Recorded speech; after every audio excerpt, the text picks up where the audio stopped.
All right. Welcome to episode 20 of Out in the Hall. I cannot believe we're here, y'all. This is the season 1 finale. I am Ryno, and that would be the Willy Mammoth, but life has finally happened.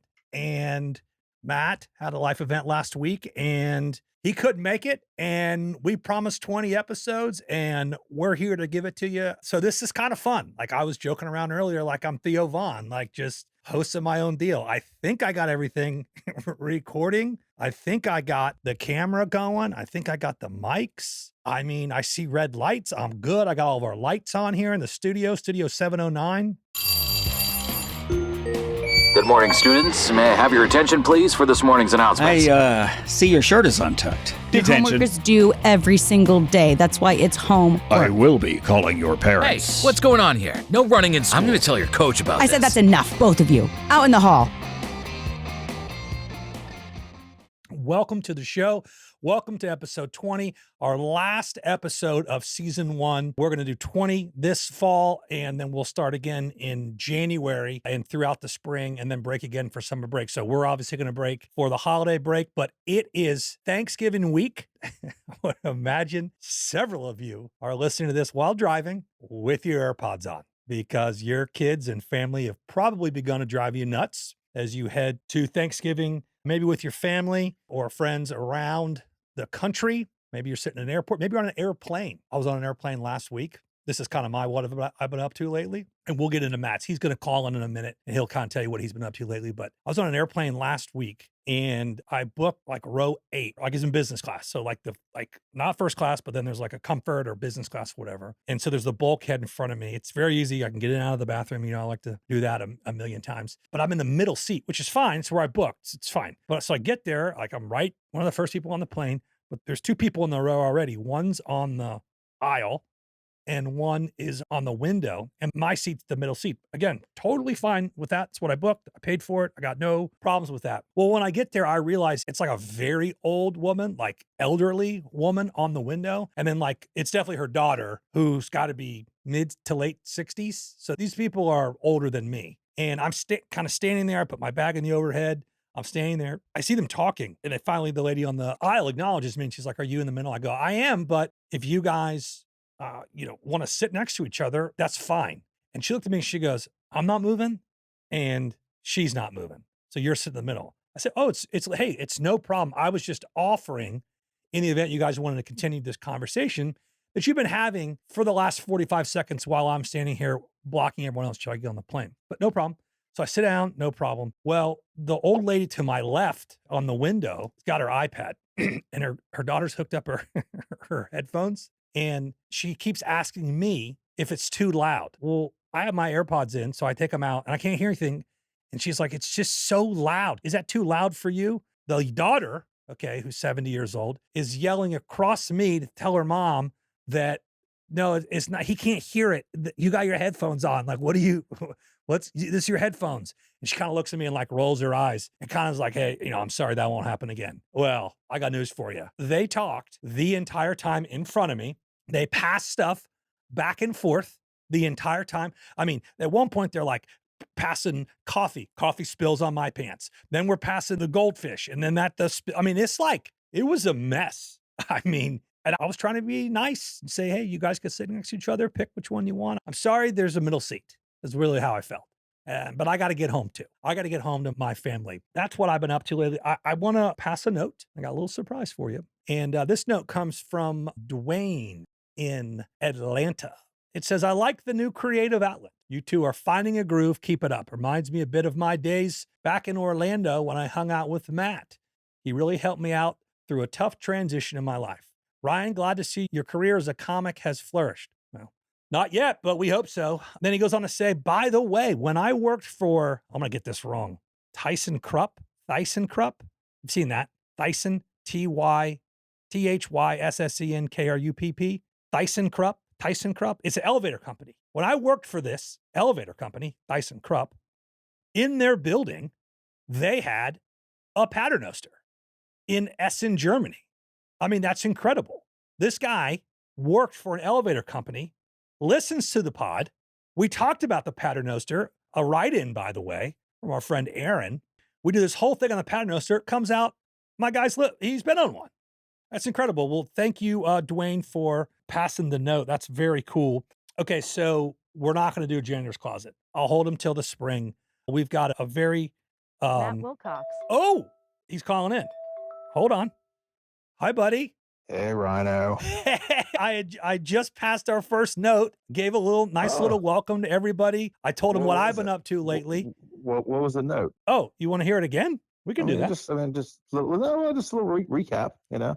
Okay. It's from Dwayne in Atlanta. All right. Oh. And he used to work for Thyssen Krupp. Am I saying that right? Tyson Krupp? Tyson? Yeah. The elevator company? Yeah. Well, guess what? They have a paternoster elevator in their building. And that's what he wrote in about. Oh, they do? Yeah. Man, if he worked for them, he knows elevators. Yeah. Yeah.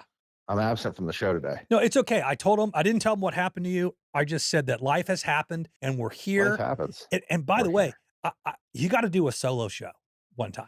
You like it? Well, no, I would much prefer you be sitting over here to my right, but I'm talking to the camera this time and no one's laughed yet. So it's a little sterile, if I'm honest. You can laugh at yourself. It's fine. I think laughing at yourself is a good thing. About 3 days ago, I was coming back from work in South Florida. Just like my stomach just started hurting and driving. And this is what you've been up to lately. Yeah, my lower right abdomen just started hurt, and I'm like, not like the normal okay, let's get to the next rest stop here real quick. You know, the Waffle House, the kind of where you get kind of the bubbles, you know. And this felt a little not bubbly, and it's kind of a consistent. So I reached down to touch it and push on it. Ooh. Which is a huge mistake. I almost vomited. Was it like vomit from the pain, or your stomach was so rattled? Oh, really? No, yeah. But I was down South Florida. So I called my doctor, and he's like, I don't know, where are you? And I'm like 3 hours from home. Jupiter. He's like, oh God, I don't want to be in a hospital down in freaking South Florida. No. So I turned on the seat heater and I toughed it out about 2.5 hours. Did you take any Advil or anything? No, I didn't have anything. Oh, you know what they should do? They should put convenience stores along the major interstate routes in Florida. And then, but you felt like I just got to get. You can't even. You couldn't walk. This wasn't like Advil's going to do anything sort of pain. And let's just say I got there and they immediately gave me some morphine. Scale 1 to 10, what was your pain like? Probably an 8. That's high.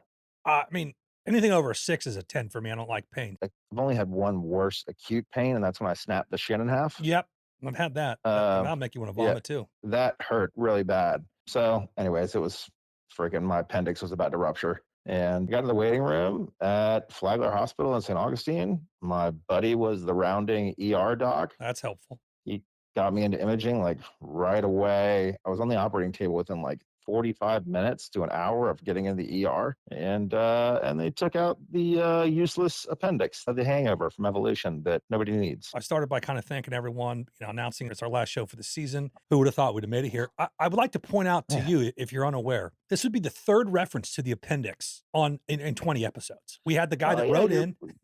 Yeah. Remember that fella? Just missing an appendix. Honestly, not a bad move. You don't need it. It's just a ticking time bomb in everybody. Do you miss it? That's all it is. You can't even tell. Did you lose any weight? Yeah, I've been able to eat much, it's just. What do you say how much does an appendix weigh? I can probably find that out right here. I bet it probably weighs 2 pounds. That's an easy 2 pounds. Easy. Well, I don't know if that's an easy 2 pounds. This is a difficult 2 pounds. So I got really bad news for you. They weigh under an ounce. Even worse. Yeah. There's something in your body that weighs under an ounce that can rupture. You go septic if it ruptures. And there's not any rhyme or reason to why you get appendicitis. It's just I asked my doc. He's like, bad luck. Really? They can't be triggered maybe by eating certain foods. It could be. No. Really? I got that on the other side of my abdomen. Oh, okay. All right. Well, I knew. Yeah, okay. Yeah, that is diverticulosis right there. Your other appendix. Oh, I got all the white guy chronic diseases, hereditary diseases. So let me ask you this. Now you've gone through the whole procedure. All right, I'm thinking back. I can't remember the guy's name that wrote in. I don't know if you thought of that guy at all while you were going through this. 100% I did. Okay, so at any point where you're like, yeah, I probably wouldn't go through with this.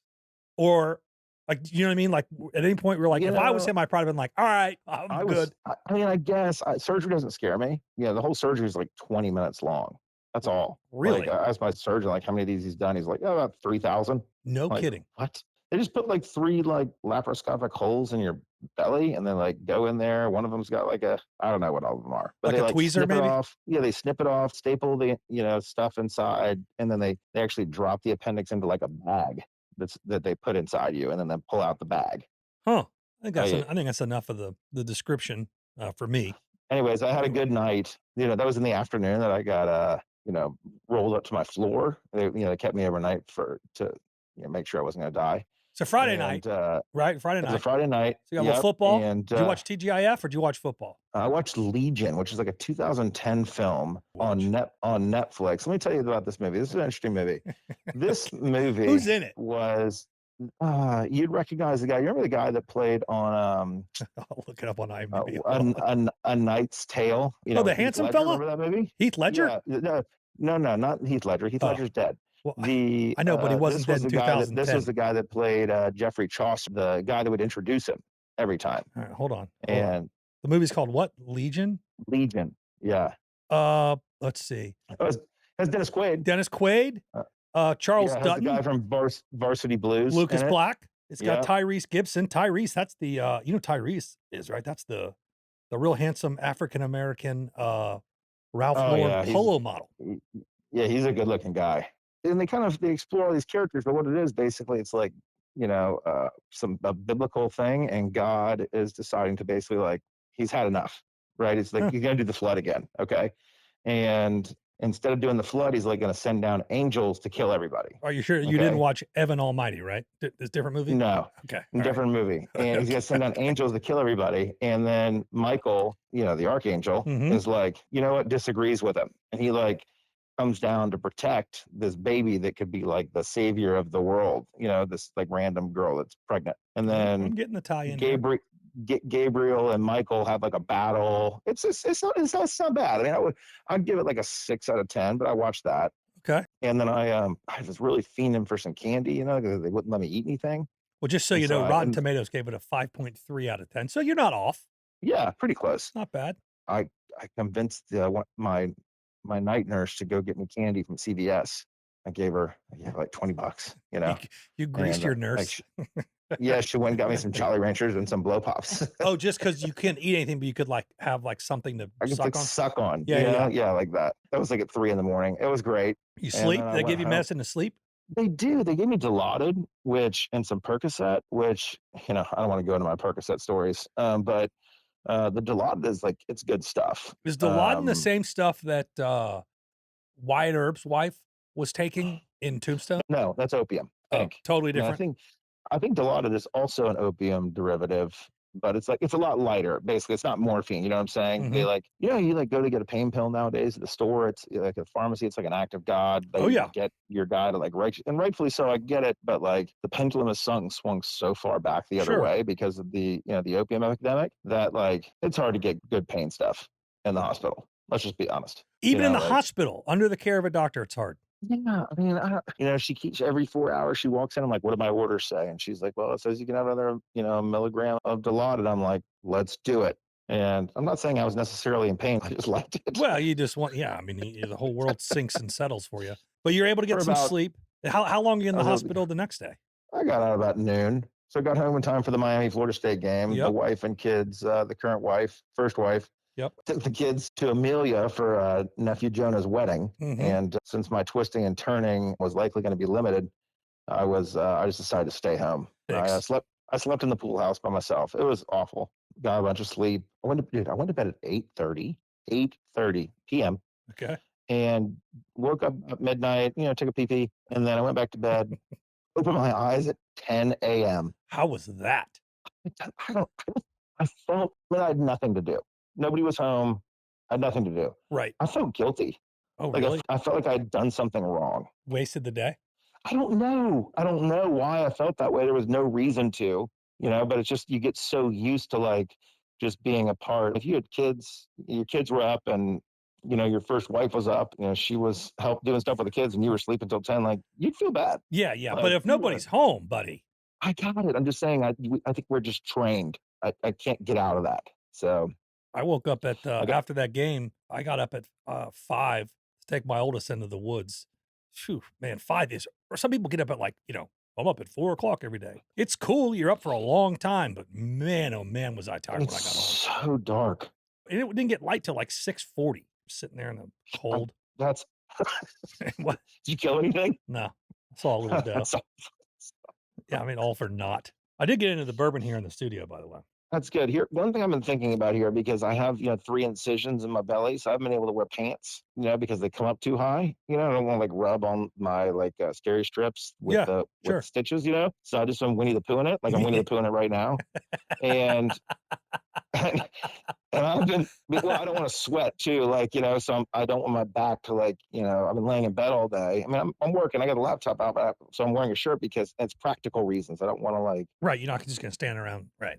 Yeah, well, it's yeah, I also don't want my back to just rub up against, like, because I sweat during the day. I'm on calls, you just, I don't yeah, know, you're you're just nervous sweaty. wreck. Yeah, I got it. Yes, yeah, for some calls today, and so I've been thinking to myself, I think there's a way to do this Winnie the Pooh party where we could get participation, and the way that you do it is like a masked singer kind of thing.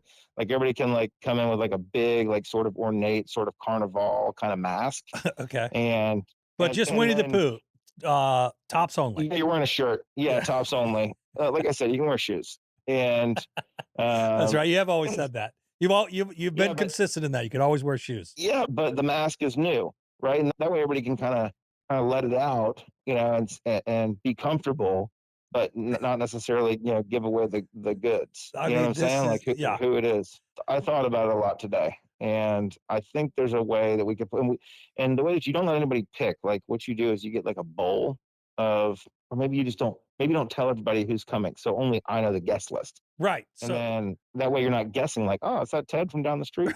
Uh, like uh, I know he was coming, but that's a lot of responsibility to coordinate that guest list. that seems like a lot of Um, work. It seems like one of those ideas that it's a great idea, but a lot of work. it seems to me though it's worth it. It would be a riot. By the way, I've Little got a little piece of trivia, not a pop quiz or anything. I'm just going to share it with you. In okay. prepping for the show, I always often find myself as I'm sure you do, on these random like fact websites. I'll ask you the question, but I don't expect you to answer. So it's not a pop quiz. Uh, Do you know what Winnie Okay. the Pooh's real name is? Hmm. What Christopher Robin really named him? No. Edward Bear. Maybe what Hmm. you do, maybe we have an Edward Bear party. People are like, "What's What how that?" is the Edward Bear party different than the Winnie the Pooh party? Well, they'll just be like, "What's that?" It'll disarm them because Winnie the Pooh are like, "Oh, I get it. Shirts only." Like, no, no, no, no, no. But if you say Edward the Bear, it seems like you're like kind of an intellectual, and I think that makes people maybe more Mm. apt to come like, okay, if he's smart, then he's probably also like showers, you know? Right. Like that's Yes. important. Yeah. Also thinking about with the only thing about the mask, for the men's sake, you probably want the venue, say your house or whatever, to be warmer than normal, Yeah, it's a right? summertime Just party. yeah, yeah, just for obvious reasons. But the mask could really make you sweat a lot. I think I would wear So a motorcycle helmet, like with a shiny. I'd look like the guys from the Daft Punk. That's what I'd look like. I'd wear like one of those Daft Punk, and they look like motorcycle helmets, yeah, shiny thing. And nobody has yeah. any idea. Then they'd be like, "Oh, is that you over Oh, there in that free fly shirt, Ryno?" I'd be like, "Wow, it is." oh, you can't give anything. You can't do anything to give it away. You know what I would do? It's I would wear a tuxedo shirt with a bow tie yeah. and tails. But you're covering up the least nudie part, I you know, know? I know, but I want to be polite. You wanna fit in. Yeah, I wear gloves because I want to, and then I would Yeah. I'd No, wear see, it's a fun to think tuxedo about jacket and a bow tie, because and it's funny. yeah, That's why. yeah, We live in such an uptight world. I bet just if we let were it in loose. Europe, everybody would do it. Probably. Um, like Germany, I think that they hate pants over there. They have the leader I don't hosen. know. They have the leader hosen. Yeah, that's Those aren't right. pants. Here, one thing I was also thinking about real quick. Hey, your show, buddy. You just, I need to get my last dessert. yeah. And Let's do that. and Let's my do that. last dessert is gonna be just a giant piece of warm carrot cake Mm, with some cream cheese frosting absolutely. and and a scoop of vanilla ice cream on the side. Ugh, I love a carrot cake. I mean, Oh my god. so okay, So I did prepare this segment because again, the rules are you could have 5 desserts if you want. It doesn't matter. sure. So I would go with banana pudding. Okay, I mean cold banana pudding, like it's been in With the like a lot of vanilla wafers on it. yo yeah yes, and I want them to Yeah. be like mushy at the bottom. So Mm-hmm. I'd But go. crispy at the top. No, I want the vanilla wafers on the bottom to be like, have they been sitting in the pudding for like 2 days? That thing's been in the Yeah. back of the fridge for 2 days, so it's ice cold. All right. And Mm-hmm. then for a side, my current wife Mm. makes a blackberry cobbler. Yeah. I mean, and it's like, it's hot. So I got this cold banana pudding and this hot blackberry cobbler. And she makes it in such a way that I guess it's the sugar water or something, and almost like crystallizes and gets almost chewy in with Mm-hmm. with the flour. Oh my gosh. That's actually the only thing I like that she makes or that anybody makes at Thanksgiving. You want to run through what your ideal Thanksgiving is, or do you need to go to bed? What? No, we're gonna. Well, just real quick. I'm just not a turkey guy. I mean, I can just. Light meat or dark meat? I'm a dark meat guy. And how do you like your turkey prepared? I've been frying it for years. I've never done that. It's really Yeah. good. Ideal is not really Thanksgiving food. You don't Just like Thanksgiving just food? as not really. No, I thought you I don't. love Thanksgiving food. I don't like Thanksgiving food. I don't like Thanksgiving food. No, I'm gonna do like lasagna this year. I think I think it's a great idea. if Hey, Abby's Thanksgiving. if Abby's okay with it. We're calling it a night. Yeah, you better do that. Thanks for calling in. I'm sorry you're not here. All right. I love you. Okay. Have a good Thanksgiving. This has been great doing this. Love you too, Ryno. All right, buddy. See you. See you. Bye. That was our Willy Mammoth. Sounds like the guy's in a little bit of pain, if I'm honest. That's a tough deal. And I know he wanted to be here. He's very upset he could not be here. Right before he called, I was saying that we're going to skip the janitor's closet. I'm going to push that back to January when we come back, because I have a second note we're going to pass tonight, and I'll do that at the end of the show. So remind me, or I'll remind myself. I do want to thank Free Fly for everything they did for us this season. We're just big fans. I mean, got the Breeze pant on, and I think the kind of the jogger, very nice one. Really, really thankful for them. Hoping they'll be a part of the show next season and beyond. All right, we're going to actually get John from Highland Diamond on the phone. John, you there? Hey, buddy, I'm here. Hey, buddy, how you doing up My there? man, I'm living the dream, Ryan. Doing God's work, doing jewelry work, doing Yeah. charity work. I love that. Hey, I wanted to ask you, when I was up visiting you, I don't know, gosh, 4 or 5 months ago now, like right kind of the beginning of our season, you guys are getting ready to do an expansion of your store there, Highland Diamond in Atlanta. Tell me, how's that going? We're going to be done this week, thank God. It takes about a year to finish it up, but we got our new cases being delivered on Thursday and put in, and we're going to open right after Thanksgiving. So we'll have all that extra space for the holidays, put all the extra inventory out right now that's just being stacked upon stacked up in our safe. Just waiting for people to see it. I bet that's awesome. Well, as I told you earlier when we were texting, unfortunately, Matt, the Willy Mammoth, is not with us. He had his appendix removed 2 days ago, kind of an emergency deal. So he's not here. But I wanted to make sure that you heard this from me and from him, how much we appreciate you taking a flyer on our podcast this last 20 episodes, dude. Can you believe that? We've been doing this. This is our 20th episode. That's amazing. Congrats on that. That's huge. This has been great. But I sincerely thank you for sponsoring the show. I've had folks come up to me, that I know who've said, hey, I'm about to call John, or I just talked to John. I really appreciate what you did here for us. Hope we can keep going in the next season that we're going to start in January. And, anything you want to say to our listeners, buddy, the floor is yours. Well, I just want to say thank you for giving me the opportunity to support you and jump all over my ability to contribute and get all these new listeners and fans have been calling in and emailing in and going to our website and using the code. It's been super successful, and it's been my honor and pleasure to take care of all of them and give them perfect pieces of diamond jewelry for their significant others. I'm just thrilled for you guys and thrilled to be a part of it. John's a handshake guy, and you've been that way for the 25 years that I've known you. I trusted you, obviously, with my first and current wife's wedding ring and engagement ring, which is the same ring and same wife, by the way. But you said something to me the other day when we were kind of texting. You are not doing any discounts at all over Christmas, except No, not at all. I mean, you come in July when we're slower, you get discounts all the time. But when we get as busy as we do in December, we don't give any discounts. It's full price on everything because you're coming in day before Christmas. You don't really have a choice but to buy something for your wife. But I will honor in December only one discount code, and that's the Out in the Hall podcast code. Dude, that's awesome. Thank you, John. That is, guys, I mean, he's giving you 10% off this stuff. His stuff is unbelievable. And I'm telling you, if you can't tell by the sound of his voice already, I mean, this is the kind of guy you want to do business with. This is someone you want to trust your spouse's Christmas present with. I've already got a wish list going on my kitchen counter, which I discovered today, by the way. So I'll be calling you later in the week to go and get that dialed.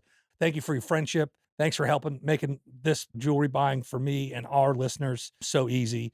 And we really, really appreciate what you do. It is absolutely my pleasure. And my guarantee to you extends to everyone else that's calling in. And that's my happy wife guarantee. So you can reach John at 404-228-0000 or visit highlanddiamond.com. Only the Out in the Hall discount code will be honored through Christmas. Unbelievable of you to do that, John. Thank you very much. I did not expect that to continue. And man, it is really good to talk to you. And I look forward to catching up with you soon. It's great to hear your voice, Ryan. That is our guy, John at Highland Diamond. Fun to have him on. He's been awesome to us. I want to say this, and I wrote this so that I wouldn't forget to say it, so that I wouldn't start crying. But this is the second note I'm going to pass. And this is on behalf of me and Matt. And there may be a lot of I's and then there's some we's, but I want to say this here at the end of episode 20, our season finale, first season. So I'm just going to read it.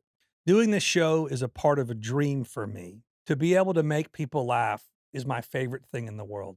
I've said it many times and I will say it again. It doesn't matter how bad of a day we've had. When we walk into Studio 709, turn on the lights and hit record, something magical happens. We come alive and we love it. When we first started this, we thought it would be cool if 100 people listened. But each week we have grown, and I'm so happy to share with you, dear friends, that you are part of a community of thousands of people who listen each week. Thank you for your time these last 20 weeks.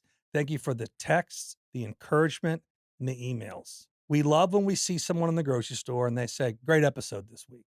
Or, hey, a friend told me to listen to the pod. I love it. It's great. Keep it up. My response is always the same every time. Thank you very much. We're having a lot of fun, and we are having a lot of fun. I love when people send texts or DMs with jokes from the pod, whether it's a photo of a Wendy's sign or telling us we weren't the only ones who thought the numbers on the toaster were the levels of toastiness. I get that all the time. Or you send us a suggestion for a show and share. Thank you for passing us notes, and thank you for coming into the janitor's closet with us. I really don't know what else to say to you except for thank you. Thank you for taking this ride with us. We have loved having you alongside. I would like to thank 3 specific people for their love and unwavering support.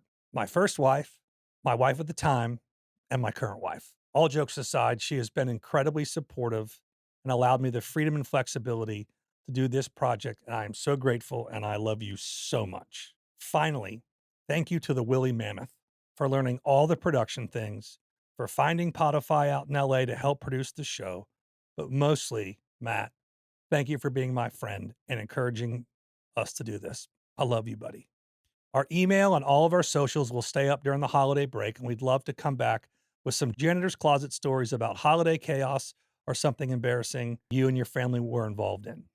We wish you all a very happy holiday season and look forward to seeing you out in the hall in January 2024. With the most gratitude, I'm Ryno. For the Willy Mammoth, we say thank you very much. We'll see you in January. Have a great holiday season.